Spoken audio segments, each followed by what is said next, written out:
Today we'll be showing you how to use the vending machines at Washburn High School.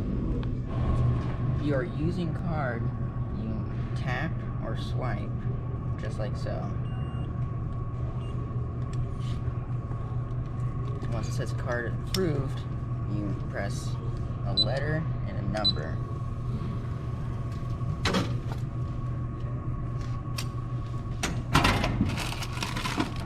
There's your item. Insert your cash here, and then you click the number that you want. And your stack falls down, and you get it. Perfect.